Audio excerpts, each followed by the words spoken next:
India, a technology superpower in waiting. Half of the 1.2 billion people here are aged 35 or under. In the years that we've been coming here, we've seen it change from an IT outsourcing workhouse to a place of innovation and startups.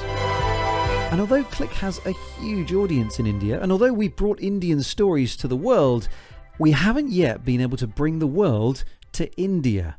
The base of the BBC's Indian operations is here in Delhi. It is the largest BBC hub outside of the UK, and it's here that all the languages come together to generate their own stories and share content between each other. You have Tamil, Marathi, Hindi, Gujarati, Punjabi and Telugu.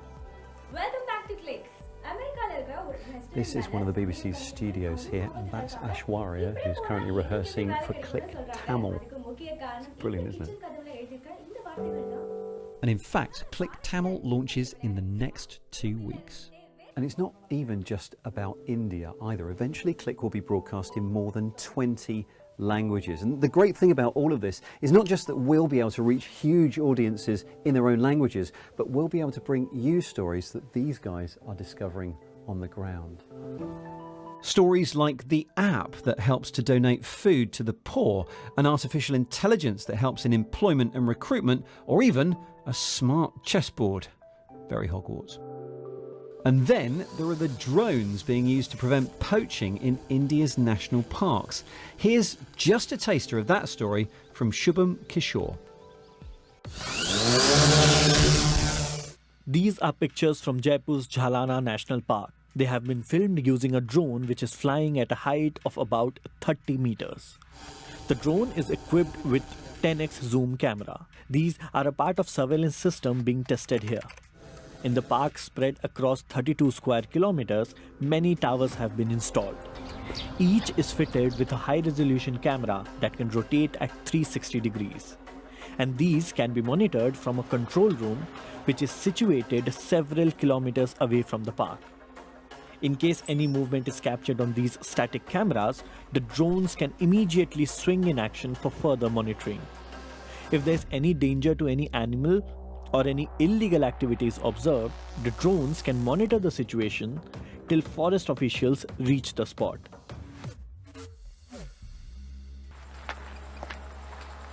Recordings of cameras can be seen on a portable device. With the help of real-time tracking, it is easy to reach to the location.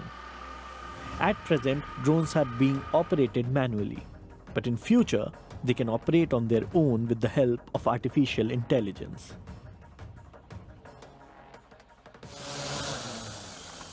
As soon as a target is detected at the Mission Control Center, a drone will automatically take off and reach the localized position. So it is possible that in future, these drones not only talk to each other, but will also be able to take decisions related to surveillance on their own. The company that manufactures these drones claims that the radiations used in the system is even less than that of a mobile phone, and this is completely safe for animals. But one cannot rule out the possibilities of bird hit. The state government of Rajasthan plans to implement this new technology in other national parks of the state as well. They believe that this will not only help in strengthening the safety and security of wildlife, but will also promote research and help in better planning.